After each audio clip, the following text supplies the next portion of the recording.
tela? Deixa eu só apresentar certinho para o pessoal que está Tá, chegando. claro. Bom, então, pessoal, bem-vindos ao nosso evento.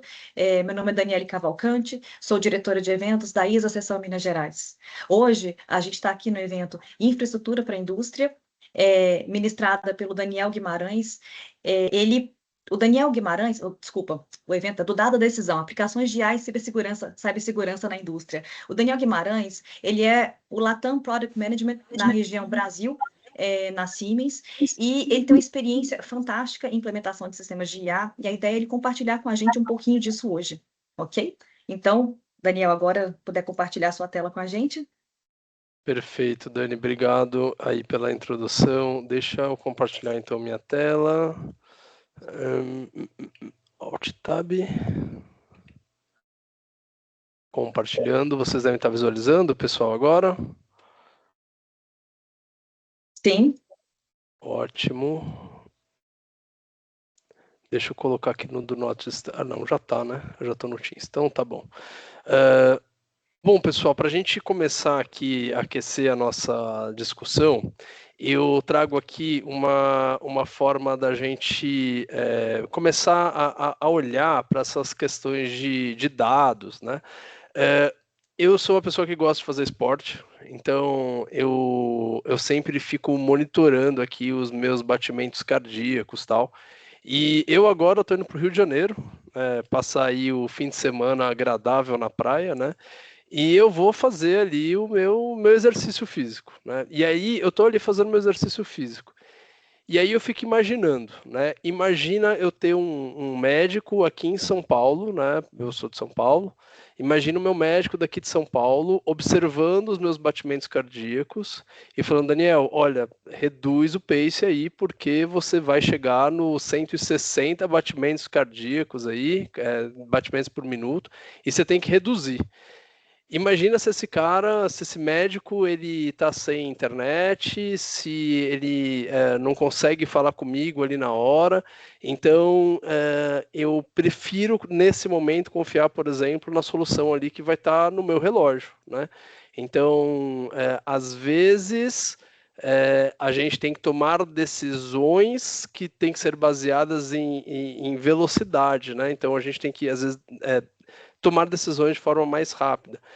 Às vezes, soluções remotas, base cloud, já são suficientes. Então, se fosse algo menos crítico, a gente poderia, por exemplo, trazer para a nuvem. Então, aqui a gente começa a trazer um pouco essa discussão aonde que a gente toma decisão e aonde que a gente começa a calcular essas coisas, né? E aí um outro ponto que eu trago, né? Essas informações minhas, pessoais, né? Essas informações de saúde que são sensíveis, né? Será que eu posso compartilhar com todos? Será que eu compartilhando essas informações com planos de saúde, será que isso vai ser bom para mim ou se vai ser ruim para mim? Os remédios que eu compro na farmácia, os meus planos de saúde, vendo isso, será que isso vai ser bom ou vai ser ruim? Então, essa questão de dado sensível, né, essa sensibilidade dessas informações, será que a gente tem que ter uma proteção em cima disso, né? E aí, por que eu trago isso para o pessoal? Porque quando a gente pensa em negócios, pensa em indústria, a gente também tem que ter esse cuidado. Essa aqui é uma notícia bem fresca, pessoal, que saiu aqui, ó, 16 de março, né? Tem um jogo de celular chamado Pokémon Go, né? Muitas pessoas já devem ter visto, né, esse aplicativo, esse jogo, que basicamente você captura Pokémons pela rua, né? E olha que interessante, essa empresa Niantic utilizou dados, né, dos usuários de Pokémon Go para treinar frota de robôs de entrega. Então, essas informações que são do meu processo, será que eu posso deixar elas em qualquer lugar? Será que eu não estou contribuindo entregando os meus dados para alguém? Será que essas pessoas vão usar os dados de uma forma responsável, né? Então, essa reflexão eu gosto sempre de trazer para a gente começar esse bate-papo aqui, né, sobre inteligência artificial. Porque a inteligência artificial, pessoal, sobretudo, a gente fala bastante de dados, né? Pessoal, eu sou Daniel Guimarães, né? Eu trabalho na Siemens já há quase 15 anos, né? Hoje, dentro do contexto América Latina, eu sou responsável pelo portfólio de automação industrial, então eu e minha equipe, né? Desde PLCs até PCs industriais, análise de dados, Industrial Edge, tudo isso a gente gerencia aqui, né?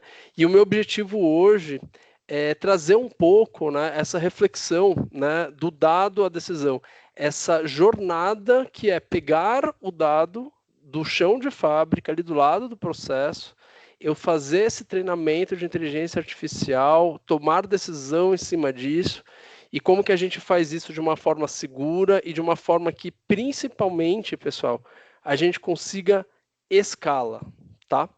Então, quando a gente fala de inteligência artificial na indústria, a gente pensa numa inteligência artificial diferente do contexto que a gente usa no dia a dia, né? A inteligência artificial da indústria, pessoal, ela tem que ser robusta, resiliente e segura, né?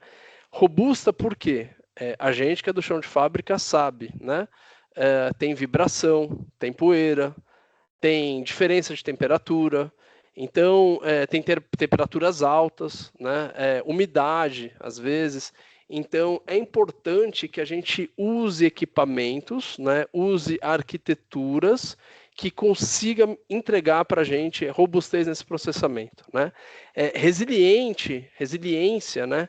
Por que tem que ter resiliência? Porque o portfólio que a gente está produzindo no chão de fábrica muda. Então, hoje eu tenho um rótulo que amanhã vai ser diferente. Então, a cor do rótulo muda, o SKU muda, a luz do dia. Às vezes eu estou produzindo isso meio-dia e a luz que está incidindo no meu processo é diferente da luz ali das 6 horas da noite, que eu tenho só a luz artificial. Então, eu preciso adaptar o meu chão de fábrica, a minha produção, né, a inteligência artificial, mediante a minha produção. E segurança, porque a gente fala aqui de LGPD, né, a gente fala bastante sobre essa questão de os dados serem pontos sensíveis e serem meus, e eu posso estar contribuindo com outras frentes de aprendizado, com dados relevantes para mim, né? Então eu posso estar perdendo aí de alguma forma dados que são sensíveis para outras empresas, então é importante eu ter segurança nisso, é importante eu seguir aspectos de LGPD, né? Então aqui existe restrições de dados. Pô, será que a pessoa da produção ela precisa ter acesso a todos os dados dos colegas da manutenção? E aí eu preciso fazer essa segmentação de dados, quem acessa o quê, né? E principalmente segurança no ponto de vista de pessoas, porque uma inteligência artificial no chão de fábrica, ela não pode alucinar, quer dizer, ela pode alucinar, mas se ela faz isso, ela pode prejudicar uma vida, né? Então, é muito importante que a gente tenha robustez, resiliência e segurança nesse contexto de inteligência artificial, né? E aí eu trago alguns dados aqui para a gente pensar também, né? 40% dos nossos clientes, né? E aqui eu estou trazendo dados da Gartner, né, de 2024, que mostra que 40% acredita que inteligência artificial não é confiável, ou seja, vai alucinar, dá problema, me dá a resposta errada, etc. 92% das pessoas não possuem especialistas com know-how em inteligência artificial. Então, os nossos clientes hoje, pessoal, 100% deles, tá? 100% deles possuem metas para aplicar a inteligência artificial e projetos de digitalização e assim por diante, mas querem aplicar a inteligência artificial, né? Mas 92% não possui sequer especialista em inteligência artificial. Então, é interessante olhar para esse número, porque diz também sobre a necessidade assim, urgente, né, de capacitação, né? E um número aqui que esse aqui é preocupante, 16% chegam, só 16%, né, das pessoas que iniciam ali a sua jornada de inteligência artificial chegam nos seus objetivos, né? Pessoal, é muito fácil começar uma prova de conceito de inteligência artificial. É muito fácil, é muito barato. Existem aplicações muito simples que eu posso adquirir no mercado ou mesmo produzir para que eu faça uma POC, uma prova de conceito. Só que o grande desafio aqui é aquela conversão de 16% de pessoas que chegam no objetivo, é justamente aqui o problema. A gente precisa pensar em escala, né? Então, quando eu estou olhando ali um processo que eu coloco uma inteligência artificial para funcionar, eu consigo ali fazer um saving, fazer uma eficiência, né? Mas se eu olho só para aquela máquina, só para uma linha, eu não consigo mexer o ponteiro. Eu não consigo mexer o ponteiro da minha produção como um todo. Então, eu consigo aumentar minha produtividade de forma pontual, mas eu só vou conseguir mexer o ponteiro quando eu escalo a minha solução, quando eu saio da minha prova de conceito e penso no todo, no grande, né? E a gente é sobre isso que a gente vai falar, pessoal. Como que a gente escala soluções de inteligência artificial no chão de fábrica, tá? Então, essencialmente falando, pessoal, a gente para isso, tá? A gente precisa de uma arquitetura robusta, a gente precisa falar de padronização e principalmente a gente tem que ter governança nisso daqui, tá? Então, para a gente começar a falar aqui, né, de como a gente escala, né, a gente olha para os principais cases, né, os cases mais comuns de inteligência artificial que são aplicados no chão de fábrica, né. Então, a gente tem cases aqui relacionados à manutenção preditiva, visão computacional e a generativa. Esses são os três casos assim que a gente mais fala, né? Aqui eu vou trazer alguns exemplos, né, alguns cases que a gente, como Siemens, a gente tem pronto, né, que o cliente vai lá, consegue comprar na prateleira e aplicar de um dia para o outro, de uma forma bem simples e bem fácil e bem barata, tá? Mas a gente vai além, tá? Aqui hoje nesse bate-papo, a gente vai trazer um pouco mais de conceito também, tá? Mas aqui de forma mais breve, tá, pessoal? Quando a gente fala de manutenção preditiva, a gente pode olhar aqui para soluções de detecção de anomalia. Então, você consegue, por exemplo, monitorar como que os motores estão performando, se a corrente que o motor está consumindo ela está no mesmo patamar que sempre esteve, se está tendo alguma alteração. Aqui a gente também tem aplicações relacionadas à vibração do motor, então você pode ficar monitorando o motor o tempo todo, e aí se esse motor apresenta uma harmônica de vibração ali diferente, se esse motor ele vibra um pouco diferente do que ele está acostumado, a gente começa a entender que esse motor ele precisa de uma manutenção. O motor está aquecendo em alguma área que ele geralmente não aquece, a gente pode. Ele mudou esse perfil, né, de temperatura, a gente pode pensar ali numa manutenção. A gente tem também aplicações relacionadas aos drives, né, num ponto de vista sistêmico, né, para entender se esses drives eles estão apresentando essas curvas também boas, se eles estão bons, né? E a gente também tem aqui gêmeos digitais que a gente executa em tempo real, né? Então, a gente consegue, a partir de uma lista de entradas e saídas, então, vamos pensar num motor, né? Um motor, se a gente coloca ali 5 volts no motor, ele roda 5.000 RPMs. Se a gente coloca 2,5 volts ali no motor, ele vai rodar a 2.5 mil RPMs, né? Então a gente consegue, através de uma lista de entradas e saídas do motor, a gente consegue criar um modelo matemático para o motor. Olha que legal. A gente consegue criar um modelo matemático para o motor para que a gente consiga pegar esse modelo e rodar ele em tempo real do lado do motor. Então aqui a gente está falando bastante sobre a gente fala de gêmeo digital vivo, né? Esse live twin, né? muitas aplicações do mercado olha essa aplicação também como sensores digitais, né? Então, olhando aqui para o nosso portfólio, a gente encontra essas aplicações.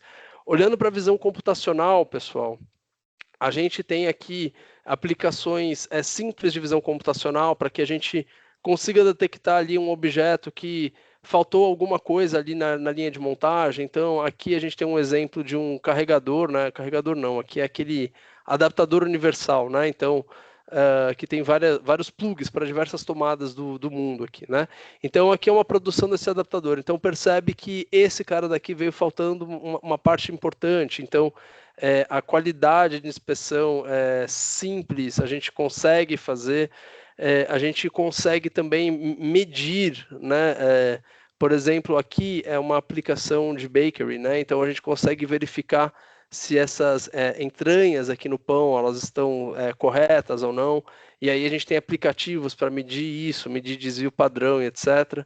A gente tem conectores para diversas câmeras de mercado. Isso aqui vai ser bem interessante no nosso próximo passo aqui, que a gente vai falar mais adiante. E a gente também tem casos de inteligência artificial generativa, né? O que é isso, né? Então, por exemplo, na nossa ferramenta de engenharia TI Portal, a gente consegue ter aqui um chat que a gente consegue dar ordens para ele e a gente consegue criar aqui dentro do TI Portal algumas coisas automatizadas. Esse ponto aqui do nosso portfólio ainda a gente não está comercializando no Brasil, mas ele já existe, assim, né? Então, assim, no ponto de vista de inteligência artificial, galera, a gente tem diversas ferramentas que a gente hoje pode adquirir, aplicar no chão de fábrica e já usar, assim, né? Então, é muito legal isso. Mas o que é importante a gente dizer é que para a gente ter resultado efetivo, a gente tem que ter escala, né? E para isso, a gente vai esmiuçar aqui um pouquinho tecnicamente falando, dois cases que a gente tem em automobilística, né? Aqui eu trouxe dois user stories, né? Eu trouxe aqui dois desafios que a gente encontra, né? Então, um primeiro desafio aqui que eu trouxe, né, de manutenção preditiva, é um case de movimentação pneumática, né? Então, aqueles grampos pneumáticos que pegam uma carroceria e que movimenta de um lado para o outro, né? Esses grampos pneumáticos, se eles estão muito lentos, eles causam atraso na produção, eles podem trazer falhas imprevisíveis ali na linha de montagem. Então, se eu consigo criar um algoritmo de manutenção preditiva em cima disso, eu consigo fazer com que minha linha ela tenha maior performance, né? E aqui também eu trago um caso de visão computacional, que é um caso da Audi que a gente tem de análise de respingo de solda, né? Então, quando a gente tem aços com diferente resistência, esses aços, quando a gente faz a solda, às vezes dá respingo que pode descaracterizar ali o produto, então eu tenho que ficar olhando para isso para a gente não ter problemas, né? Olhando esses dois casos daqui, pessoal, a gente até consegue colocar ferramentas pontuais que eu coloquei ali em cima para ajudar, né? Mas entendam que são casos complexos. Aqui não são casos simples, né? Aqui a gente está falando de casos sistêmicos, né? Grampos pneumáticos. Cara, quantidade de servomotor que tem aqui, compressor que está funcionando. E tem várias variáveis aqui, né? Olhando aqui para esse caso de visão computacional, mesma coisa, a gente tem ali uma série de formas de analisar isso. Então, eu trago aqui para a gente um modelo que a gente encara esse problema de duas formas, né? Então, quando a gente olha para um problema de inteligência artificial, pessoal, a gente tem dois mundos muito claros aqui, tá?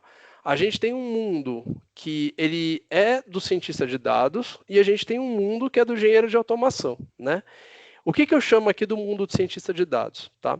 O cientista de dados, né, ele vai pegar uma massa de dados gigantesca Em cima dessa massa de dados, ele vai planejar qual que é o modelo que ele vai utilizar para treinar esse algoritmo, né?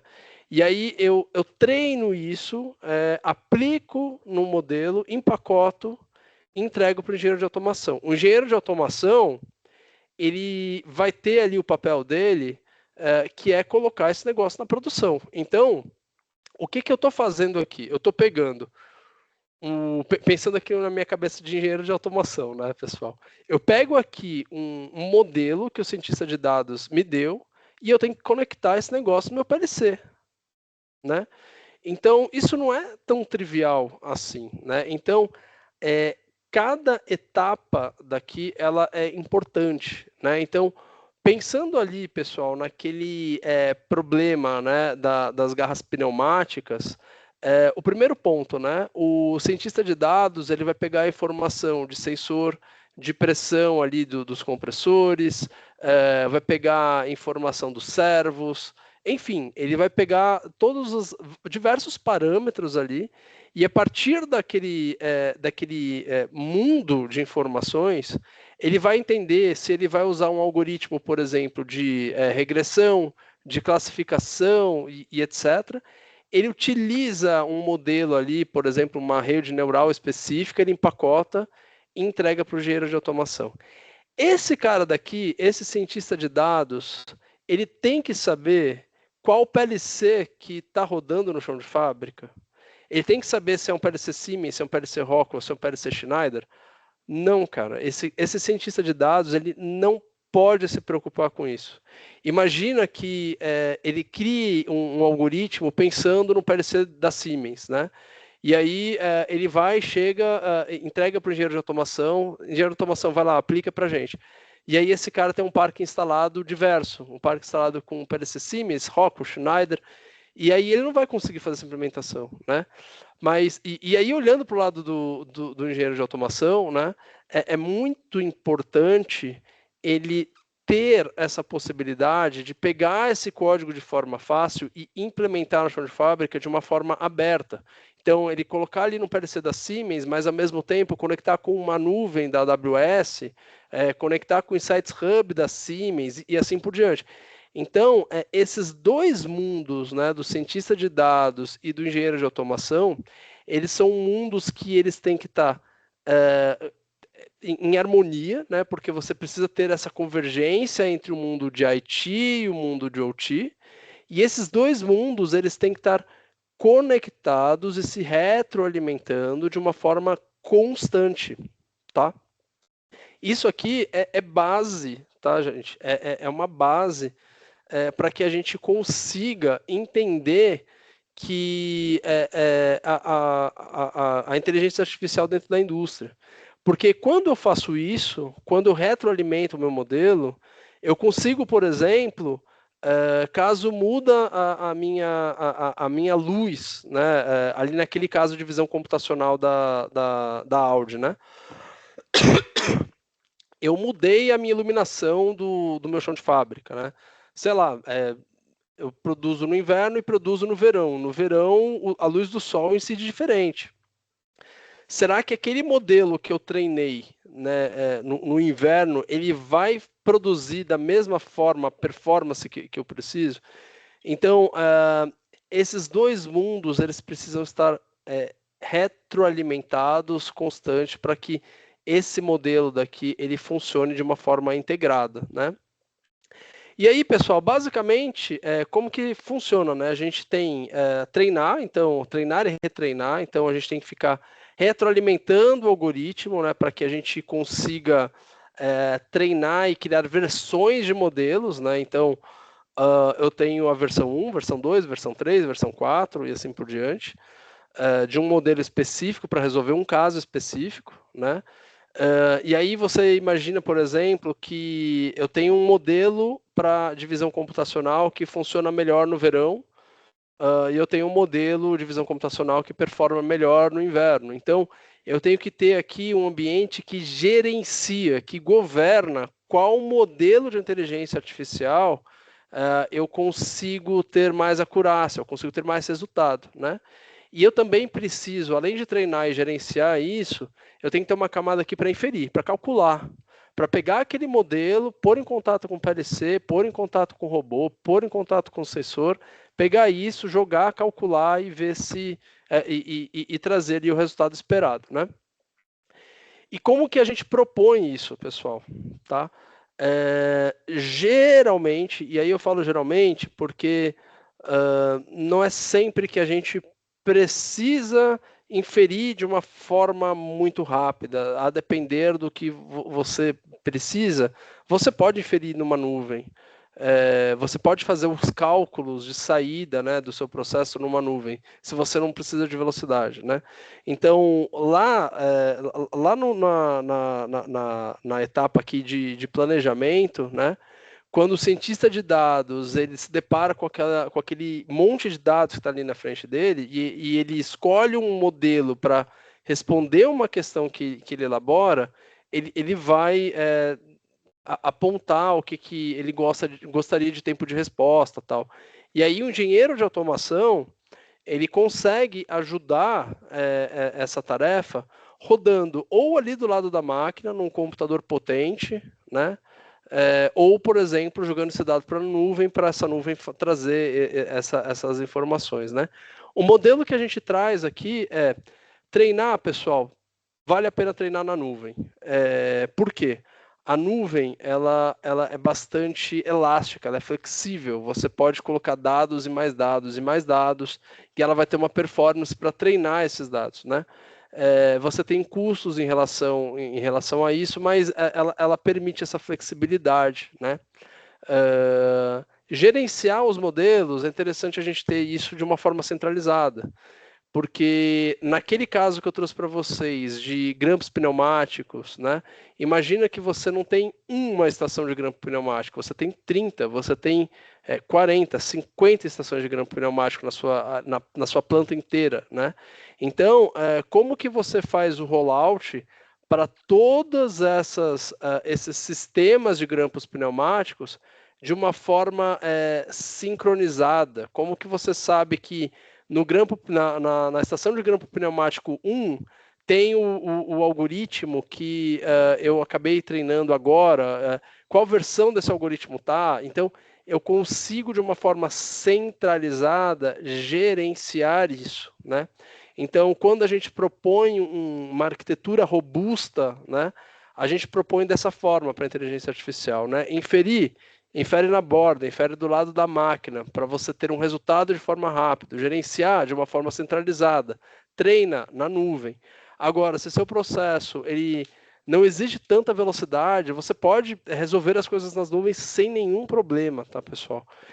Diversas soluções, né, nossa da Siemens, a gente faz isso, tá? A gente infere na nuvem para os nossos clientes e às vezes está tudo bem porque é o tempo ali que a gente pode entregar e está tudo certo, não vai ter nenhum problema na produção, né? E aí, quais são os primeiros passos para isso, galera? Tá? Quando a gente olha para esse mundo, né, de dados, a gente tem que ser um verdadeiro malabarista mesmo. Porque a gente tem diversos PLCs, diversos dados, diversas máquinas. Então a gente está falando ali diversos protocolos de comunicação industrial. Então a gente tem S7 Communication, Profinet, Ethernet IP, Modbus TCP/IP. A gente tem diversos protocolos de comunicação industrial. A gente tem diversas fontes de dados, né? Diversos sistemas de IT. E como que a gente faz essas comunicações de uma forma que a gente consiga escalar as nossas aplicações, né? Então, a Siemens, pessoal, ela é uma empresa conhecida, e aqui a gente está falando no fórum da ISA, então, pensando aqui como Associação Internacional de Automação, automação industrial, a gente trabalha muito forte há muito tempo, então, o nosso primeiro PLC a gente lançou há 40 anos atrás, então, assim, a Siemens, ela é pioneira, ela é inovadora, né? E imagina que daquele PLC de 40 anos para trás, né, até hoje, tudo mudou, galera. Em 40 anos, tudo muda, né? Então, a Siemens, ela inova sempre, né? Então, a gente tem essa questão de inovação, ela está no nosso DNA, né? E aí, quando a gente olha hoje para a necessidade da indústria, o que, que a gente enxerga muito latente é essa questão da convergência IoT, da questão dos dados, né? De como o IT ele está trabalhando no chão de fábrica para trazer valor para ele, né? E a Siemens hoje ela está se posicionando, né? Ela se posiciona como líder nesse aspecto, assim, né? Então aqui eu trago dois gráficos, né? Da Gartner e também da Nucleus Research, posicionando a Siemens como empresa de IoT perto ali da Microsoft, da AWS. Então, a Siemens ela hoje é uma referência de plataforma de IoT. E por que eu estou trazendo isso? Porque a gente que é da ISA, né? A gente que é da automação, a gente já conhece, né? Siemens, né? Agora, quando a gente parte para falar com o pessoal de IT, nem sempre as pessoas de IT têm a percepção que a gente conhece o chão de fábrica, né? Que a gente pisa no chão de fábrica tem 40 anos, mais que isso, né? Então, é importante a gente sempre trazer isso para que quando a gente traga essa jornada aqui, né? É, cara, tenha peso, né? A gente, olhando para os nossos clientes ao redor do mundo, né? A gente percebe que quando a gente cria um planejamento que a gente conecta, padroniza o dado e depois governa isso com segurança, né? A gente consegue escalar a solução, tá? E aí, dentro desse contexto, o primeiro passo a gente vai falar de conectar, né? O que é esse conectar, né? Conectar, pessoal, basicamente é conectar aquele mundo de máquina, aquele mundo de PLC ali que está no meu chão de fábrica, com meus sistemas de IT, tá? Então aqui a gente está falando de dispositivo de campo, de controlador, de nuvem. Então a gente conseguir trazer, né, esse monte de informação, de dados aí, de uma forma que seja transparente para todas essas camadas, né? Desde o dispositivo de campo até a nuvem, né? E aí, como que a gente executa tudo isso? Primeiro, então, a gente coleta os dados necessários para os modelos de inteligência, né, artificial. Então, quando a gente coleta essas informações, só assim, depois que a gente coletar essas informações, que a gente vai conseguir fazer esse treinamento e execução. Então, essa etapa de conectar, pessoal, é importantíssima, tá? É muito importante. E só depois que a gente conecta esse mundo que a gente começa a pensar que é importante padronizar, tá? E aqui, pessoal, eu acho que é olhando para essa jornada, eu acho que é um dos pontos mais sensíveis, né? Porque ele esbarra naquilo que a gente comentou no início, que fala sobre ser fácil fazer a prova de conceito, né? E conforme a gente olha para a solução de uma forma mais holística, a gente começa a esbarrar com barreiras no ponto de vista de escala, né? Então aqui eu trago de uma forma lúdica a questão da padronização e por que ela é importante, né? Então, olhando aqui para os sistemas de IT, a gente tem toda a parte de gerenciamento de ciclo de vida de produto, toda a parte de gerenciamento de produção, visualização aqui da produção, né? Então, todos esses sistemas de IT que existem, qualquer processo, pessoal, de inteligência artificial, de digitalização, é muito relevante a gente ter esses ambientes conectados, né? E fáceis, né, de conectar. Então, eu vou pegar um exemplo aqui. Vamos supor aqui agora que a gente vai fazer um algoritmo de inteligência artificial para aumentar um ganho de produtividade, né? Então, aqui, por exemplo, a gente vai, para esse projeto de digitalização, né, a gente vai conectar diversos dispositivos chão de fábrica, né? Então, OT data sources, né? Com diversos sistemas de IT. Então, eu pego, faço isso e maravilha, criei minha prova de conceito. Então, aqui eu consigo já olhar para para minha máquina, entender que eu estou tendo um ganho de produtividade. Aí eu venho aqui e crio um novo projeto de inteligência artificial para entender como que estão os meus gastos de recurso, né? Então venho aqui de novo, né, conecto com os meus dados de OT, com sistemas de IT, e aí eu consigo ali, beleza, consegui economizar 50 mil reais por mês de gás, né, ali no meu compressor e tal. E aí, pessoal, vocês começam a entender que cada projeto de digitalização novo, eu começo a conectar com fontes de dados, jogando para fontes de IT, e eu começo a criar um grau de complexidade nisso daqui muito problemático. E isso aqui, para o pessoal de redes, é tráfego de informação gigantesco. Isso aqui eu tenho problema de conectividade, de rede. Então, pessoal, o primeiro ponto que é extremamente importante é essa questão da gente olhar o dado com mais carinho, né? É a gente olhar o dado de uma forma que eu consiga padronizar esse dado, né? Então, você ter um sistema que integra qualquer fonte de OT com qualquer sistema de IT é extremamente importante. Né? Então, vou citar de novo aqueles cases de inteligência artificial, de visão computacional e da pegada pneumática. Né?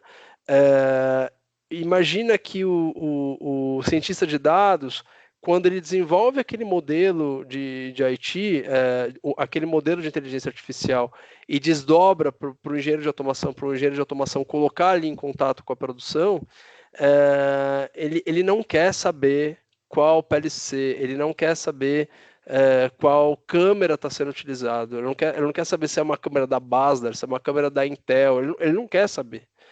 Ele tem ali o algoritmo dele para pegar o dado e transformar o dado e trazer a resposta. Então, você ter um sistema que integra qualquer fonte de OT com qualquer sistema de IT, isso é fundamental, tá? Um outro ponto que é bem interessante é a questão dessa harmonização de dados. Pessoal, dado em nuvem, dado em servidor custa, tá? Então, é muito importante que antes da gente coletar esses dados e trazer ali para uma massa em cloud ou para um servidor, a gente pré-processa essa informação. Então, e padronizar, né? Então, primeiro é importante a gente padronizar isso. Então, o meu chão de fábrica, às vezes eu tenho uma máquina que foi entregue ali que a temperatura ela me traz em graus Celsius, às vezes a temperatura vem em graus Fahrenheit, às vezes eu pego uma leitura ali de 8 bits, às vezes eu pego uma leitura de 16 bits, quantos zeros depois da vírgula eu vou ter. Então, assim, harmonizar esse dado, harmonizar essa string, harmonizar esse ponto flutuante, isso daí ele é muito relevante quando a gente pensa em escala. É importante a gente ter um padrão, né? E esse padrão ele tem que ser definido numa mesa em que se senta ali o IT e o OT. Galera, vamos padronizar, vamos criar ali um contexto para que essas variáveis subam de uma forma que, quando você me entregue essa variável, OT, IT, eu preciso entender o que essa variável está explicando, porque senão vai ser só mais uma variável no meu sistema que eu não vou aproveitar para nada, né? E por último, pessoal, a gente tem aqui o governar, né? O que é o governar, né? O governar é a gente conseguir, de uma forma centralizada, tanto no ponto de vista de software, né? Entender o que tem instalado, o que está rodando em cada máquina de forma descentralizada ali, né? Eu governar quem que acessa o quê. Então, a pessoa de manutenção, ela vai acessar os dados de produção. O meu CEO, ele precisa ter informação em tempo real do que está acontecendo na produção, qual dado que ele precisa. Então, governar, essa camada de governança, ela é extremamente importante. Não só no ponto de vista de acessos, mas também no ponto de vista de versionamento, software que está instalado e assim por diante, né? E aí, quando eu falo governar, eu também tenho que pensar nessa segurança cibernética, né? Então, aqui é muito importante a gente tomar bastante cuidado com essas questões de ameaça cibernética, né? Então, a gente tem que ter ali uma integridade no sistema, então, a gente ter um endurecimento ali dos ambientes, né? A gente tem que ter essa autenticação e controle de usuário. Então, você tem um sistema que converse com a autenticação de usuário da empresa é muito legal. Então, por exemplo, aqui na Siemens, eu tenho o meu cartão corporativo, né? O meu cartão corporativo, ele tem dentro dele um sistema de validação que eu assino, eu digito ali uma senha, ele de forma física, ele confere com a senha que está dentro do meu cartão, e aí, através de um gerenciamento de usuário, ele me deixa acessar um sistema ou outro. Então, você ter um sistema que permita essa autenticação de usuário para acessar um dado ou outro é muito interessante, é muito importante, né? Por questões de LGPD, por questões ciberseguras e assim por diante, né? Segurança na rede, então a gente tem uma rede, uma rede segmentada, a gente ter zonas de segurança, a gente ter segurança e profundidade dessa rede é muito importante, né? E também a gente tem uma segurança da planta, inclusive física, né? Então, cara, vou arrancar esse cabo daqui e a gente vai isolar a comunicação do chão de fábrica com a rede corporativa. Então, assim, você ter estratégias de cybersec, elas são bem importantes para isso, né? E aqui é importante, pessoal, porque a gente falou bastante aqui de computação de borda, né? De como a gente roda tudo isso, né? Onde que a gente roda esses aplicativos todos. Mas se a gente não tem essa questão de governança no ponto de vista cybersec, né? A gente pode colocar em risco, né? A nossa produção, tá? Então, é muito importante que a gente consiga construir, né, essas camadas de cibersegurança. E aí, você ter esses clusters, né, de cybersec visualizando de ponta a ponta na produção é muito importante, tá, pessoal? Bom, então, falando de governança, a gente protege dados sensíveis contra acessos não autorizados. A gente sempre mantém atualizados os sistemas de processamento de dados, isso é bem importante. Então, a gente ter um sistema que a gente entregue ali atualizações, que você precisa de certificação, que você precisa de criptografia de dados, isso é bem relevante, né? E principalmente, no ponto de vista de escala, você ter um sistema que consegue gerenciar isso de uma forma distribuída é muito legal, é muito importante, porque só quando você tem um ponto focal que consegue governar toda essa distribuição é bastante relevante e importante para escalar tudo isso, né? E aí, quando a gente olha, né, essa fábrica, pensando aí no ponto de vista de IT/OT de uma forma integrada, não só no ponto de vista de cibersegurança, mas trazendo toda essa governança de software e ferramentas, a gente consegue essa integração IT/OT que tanto se fala e tanto se quer, né? Aqui, pessoal, eu vou deixar para vocês, né, esse caminho de aprendizado, tá? Vocês podem acessar no QR Code. É uma série de vídeos, né? E aqui eu explico, né? A gente tem essa trilha azul, essa trilha verde, essa trilha roxa. Essa trilha azul, ela está bastante relacionada à inteligência artificial. Então, a gente pontua qual que é a diferença de inteligência artificial do chão de fábrica para que a gente usa no dia a dia. A gente também aqui explica como que usa os aplicativos, e aqui, galera, a gente está falando de mão na massa mesmo, tá? Então, aqui, 1 minuto e meio de vídeo, mais 1 minuto e meio, mas aqui a gente está falando de 20 minutos, 30 minutos, colocando a mão na massa, mostrando como esses aplicativos de inteligência artificial que a gente tem no nosso ecossistema funcionam, né?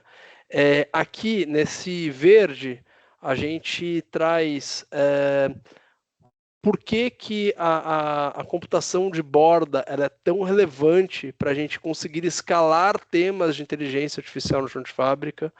Então, quando a gente começa a olhar para a escala, a gente depara com esses problemas de padronização, a gente depara com esses problemas de segurança de informação e assim por diante. Então, aqui a gente fala sobre isso, e nesse roxo aqui a gente coloca a mão na massa de novo. Então, aqui, vídeos mais rápidos, aqui é 30 minutos, 40 minutos de vídeo, tá? Para que vocês consigam aplicar, né, a computação de borda do início até o fim. E aí, com esse Learning Path, tá, pessoal, a gente consegue ter uma visão de como aplicar e planejar a inteligência artificial no chão de fábrica bem estruturada, tá? É bem interessante isso aqui. Então, fica aí de presente para todos, né? E por último, eu trago aqui um case da nossa fábrica de Amberg, tá? A nossa fábrica de Amberg, ela produz os nossos componentes que são mais usados aí, né? Então, por exemplo, os nossos PLCs, né? Os nossos PLCs são produzidos ali, né? E a gente tem um grande desafio, né? A gente tinha um grande desafio, né?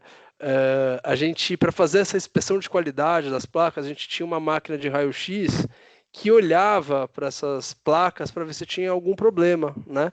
E aí, caso tinha algum problema, a gente separava ali, né, a peça da qualidade, assim por diante.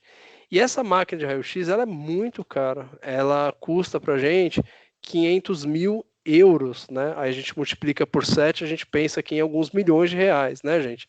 Então, ela é uma máquina cara. E aí você imagina que toda a nossa produção passava por esse raio-x daqui, tá? Então, o que foi pensado, né? A gente criou, a gente capturou diversos dados em diversas pontos da nossa produção, né? E aí a gente criou um modelo de inteligência artificial que categoriza, né? Que vai falar se a placa que foi produzida, ela tem potencial de estar boa ou não, né? Se ela tem potencial de estar ruim ou não, né? E aí, baseado nessa avaliação, a gente pega essa placa e passa no raio-x. Então, é um filtro, né? Então, isso é muito legal. Então, do lado ali da produção, a gente tem um computador, né? Enfim, sem ventoinha, que trabalha ali com a vibração no chão de fábrica e robusto, né? Esse cara daqui, ele faz bastante inferência ali do lado da fábrica, avalia se esse item ele vai ou não para o raio-x e joga informações para a nossa nuvem, né, que a gente chamava de Mindsphere no passado, hoje é Insights Hub. A gente joga ali para o nosso Insights Hub para que, primeiro, a gente tenha esse histórico, né, qual placa que foi selecionada e está com problema, mas também para retreinar o nosso algoritmo. Então a gente fica constantemente jogando informação para cá, para a gente treinar esse algoritmo para de novo se aplicar aqui. Então aqui a gente vê um caso de Closed Loop AI muito, muito forte, né? E aí, resultado disso, né, pessoal? 100% dos equipamentos que esse algoritmo fala passe na máquina de raio-x que tem problema, tem assertividade, ou seja, 100% dos casos que vai para a máquina de raio-x são casos, cara, que tem problema. Então, a gente melhorou muito a nossa produção. Então, a gente minimiza os testes do raio-x aqui em 30%, a gente não precisa passar todos os equipamentos pela máquina de raio-x, e a gente economizou aqui em torno de 500 mil euros, tá? Dani, tá por aí?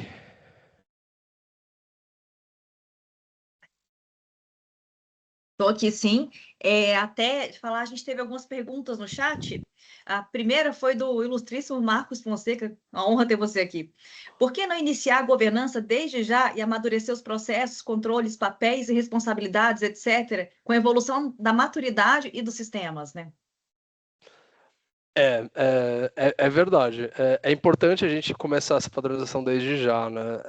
Existem alguns padrões de mercado que estão olhando para isso, né? Então, por exemplo, a gente tem aquele Unified Namespace, que ele padroniza não só os telegramas que a gente manda via MQTT para cima e para baixo, mas ele padroniza também a forma que isso é feito, né? Então, esse é um ponto bastante importante, né?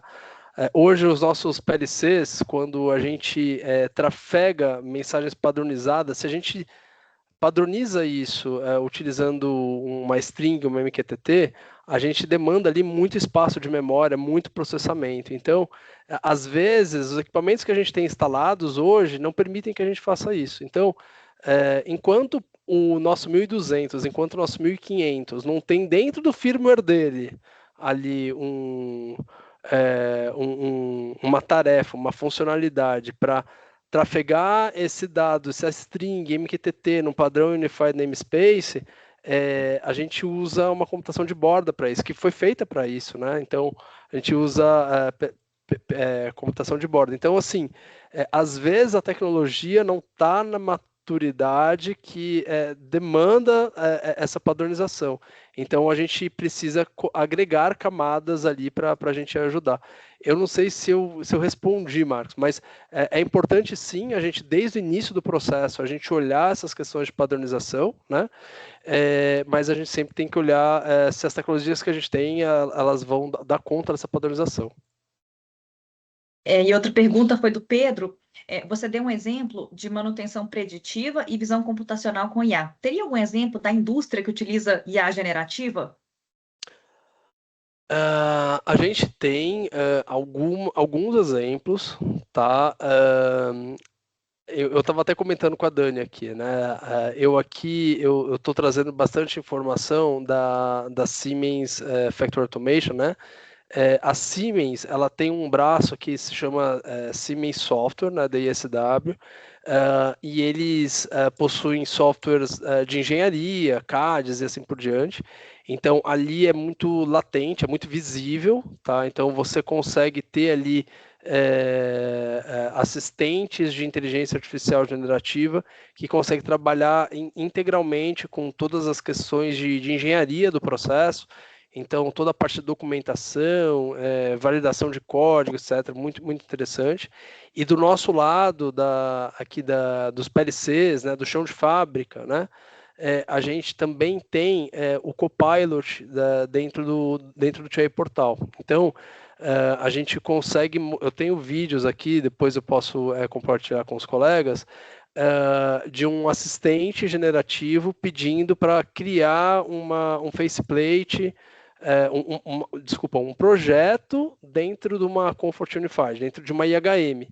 Então, através do chat, o operador vai lá, o engenheiro escreve: gostaria de criar uma tela constando o faceplate do motor A, B e C. E aí você vê o TI Portal trabalhando, então você vê a tela da IHM se formando, trazendo aquele faceplate, linkando as variáveis. Então, assim, é muito legal. A gente ainda não está comercializando isso no Brasil, dentro do TI Portal, mas a gente tem alguns casos relacionados a isso, né? E, além disso, Dani, é muito legal que o Copilot e outros assistentes, eles comunicam também com a PCUA. Então, às vezes, a gente consegue criar interações com PLCs com a PCUA utilizando um agente de inteligência artificial, tá? Então, é possível fazer isso. Por exemplo, o nosso Digital Experience Center, lá em Anguera, né, aqui no nosso headquarter do Brasil, a gente tem uma máquina de enchedora, né? Então ele é um robô que pega uma vasilha, vai e você enche, né? E assim por diante. E existe um agente dentro dessa máquina de inteligência artificial que você consegue pegar dados de qualidade. Se a nossa câmera, né, que está visualizando o processo, detectou a tampa amassada ou alguma coisa desse tipo. Então dá para a gente conectar, tá? Assistentes de Copilot, por exemplo, com operação. Então, engenharia, né? Então a gente consegue gerar códigos, gerar telas, gerar tudo. A gente consegue documentação, então versionamento, documentação e assim por diante, e operação, né? Esses 3 pilares a gente consegue fazer hoje com IA generativa. João, quer fazer sua pergunta?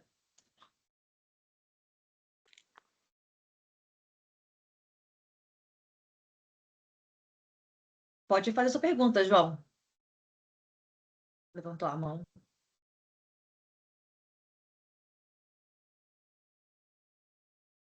Acho que o microfone deve estar fechado.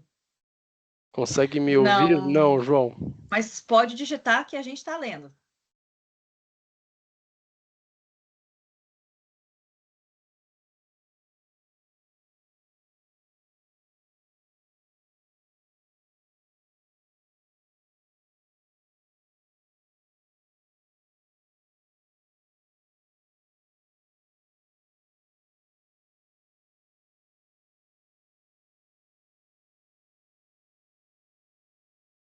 Vai demorar um pouco. Se alguém quiser perguntar antes, fica à vontade.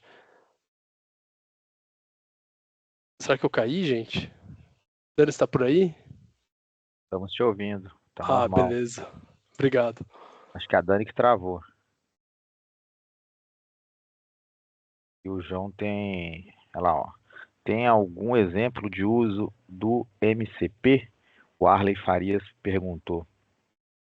Eu não tenho exemplo, tá? De MCP. Os colegas, os colegas da Simi Software, eles conseguem passar para a gente com mais detalhes, mas a gente tem sistemas para trabalhar assim com MCP, né? Que toda a parte do aprendizado ali dá para a gente fazer, tá? E a outra pergunta, se você tivesse que recomendar um primeiro passo prático para uma indústria começar hoje, qual seria? Eu acho que a gente tem diversas ferramentas de prateleira que você pode adquirir e trabalhar já com. Quero aplicar inteligência artificial no chão de fábrica. A gente tem diversas ferramentas e estou falando da Siemens, mas diversos fornecedores possuem, né? Então dá para vocês procurarem uma solução que mais se adeque ali, né? Mas eu sempre trago a reflexão, Paulo, que quando a gente fala de inteligência artificial, é uma hype, né? Então tá todo mundo querendo aplicar isso de alguma forma. Eu acho que a gente tem que fazer uma reflexão com um passo anterior ali, né? Qual que é o desafio que eu tenho hoje? Eu preciso de inteligência artificial para resolver esse desafio? Porque às vezes a gente fica batendo a cabeça com uma coisa e a gente consegue resolver de uma forma mais trivial, mais rápida, né? Então, tem todos esse nosso portfólio de prateleira, né, para preditiva, visão computacional, geração de códigos, enfim. A gente consegue ajudar, né? A gente tem computação de borda, a gente tem nuvem, né? A gente consegue processar dados no chão de fábrica ali com uma latência praticamente zero, mas eu acho que a reflexão ela é sempre válida, né? Até quando que eu preciso aplicar essa inteligência artificial para que eu consiga trazer a eficácia que eu preciso. Muito bom. Mas um passo legal é aquele learning path que eu mostrei para vocês, Sim. né? Aquele QR Code ali, ele vai dar alguns direcionamentos interessantes para a gente. Posso compartilhar o link dele aqui no chat? Claro, sem nenhum problema. Eu acho que o pessoal até colocou mais cedo, que é interessante salvar isso sim. Aqui o João Augusto colocou a pergunta dele. Foi falado sobre visão computacional. Eu não sei se é um caso de uso, mas assumindo que possam ter operações em lugares de difícil acesso ou conectividade limitada, caso da indústria do agro, por exemplo. Aí gostaria de saber como vocês lidam com o processamento de imagens e inferência, porque por ter banda limitada, o I/O acaba sendo muito custoso e por conta da complexidade das máquinas, às vezes rodar o modelo localmente não é uma opção fácil. Por isso queria saber como vocês contornam esse problema. João, essa pergunta ela é extremamente relevante, tá? E por que ela é relevante, né? Há uns 5 anos, mais ou menos, a Siemens lançou a plataforma dela de computação de borda. E é justamente olhando para esses casos. Por quê? Às vezes a gente não consegue trafegar muito dado para a nuvem, às vezes a gente não tem conexão, às vezes o tempo de resposta entre mandar o dado para a nuvem e trazer o dado para o chão de fábrica, e isso implica numa latência que o seu sistema não permite. Então, existem computadores industriais parrudos, né, com uma robustez ali significativa, para que a gente consiga fazer as inferências, tá, do processo. O que é inferência? A inferência é você pegar os dados que você tem ali no seu processo, calcular esses dados e ter uma resposta, né? Para fazer o treinamento, aí eu concordo, aí é mais complexo. Por quê? Porque você tem uma massa de dados gigantesca, você vai precisar ali de uma placa de vídeo mais potente, uma NPU às vezes mais potente, né? Um Tensor Box e tal, para você fazer esses cálculos, né? Mas a computação de borda, ela veio justamente para ajudar esse processo. Então, existem computadores ali que você consegue colocar no chão de fábrica. Ali eu vi que você está apontando um processo de agro. Existem computadores ali resistentes para esse tipo de coisa que você consegue colocar e fazer essa inferência antes de jogar os dados para a nuvem. Tá? Então, você não precisa de uma conectividade. Você não precisa de internet, você não precisa de 3G, você não precisa de 4G. Você roda ali no computador do lado do seu processo. Tem uma outra pergunta em relação ao link da gravação. Ele não é, o link em si não fica aberto ao público, mas a nossa sessão, a gente vai publicar a gravação em breve. Todos os nossos eventos são gravados e são publicados. Então, por isso que a gente recomenda que vocês sigam sempre o nosso LinkedIn da ISA Minas Gerais, porque aí você vai ter acesso a todas essas informações. Além disso, a gente tem um grupo de WhatsApp, que eu também coloquei no chat o link que vocês podem acessar, onde a gente também divulga os nossos eventos. Também coloquei uma pesquisa de satisfação para que vocês possam ajudar a gente a trazer eventos cada vez mais interessantes. A gente pergunta que temas vocês querem ouvir, e isso, os patrocinadores da nossa sessão, como a Siemens, eles sempre perguntam para a gente qual que é um tema interessante, o que o público gostaria. Então, contribuam com a gente, porque isso aí ajuda muito. Bom, pessoal, então, em breve a gente vai ter a gravação desse evento. Queria agradecer muito o Daniel, agradecer também a Siemens por colaborar e entender, ter essa afinidade em relação a propósito com a ISA, de tornar o mundo melhor através da automação, de ter um protagonismo no nosso mercado, no nosso ambiente de negócios. Agradecer a vocês que participaram aqui com a gente, convidar vocês a se juntarem à nossa iniciativa da ISA Minas Gerais, tornarem-se membros e participar dos nossos eventos. Muito obrigada, pessoal. Obrigado, pessoal. Obrigado, Dani. Obrigado, boa tarde. E eu acho que vale falar aqui também, ô Dani, para a Siemens é muito legal esse espaço, então agradeço imensamente aqui o espaço que foi nos aberto, né? E pessoalmente falando, é um prazer estar aqui dentro desse grupo, com pessoas tecnicamente extremamente qualificadas, né? Então é muito legal trazer essas informações aqui para esse grupo, tá bom? Obrigado a todos aí.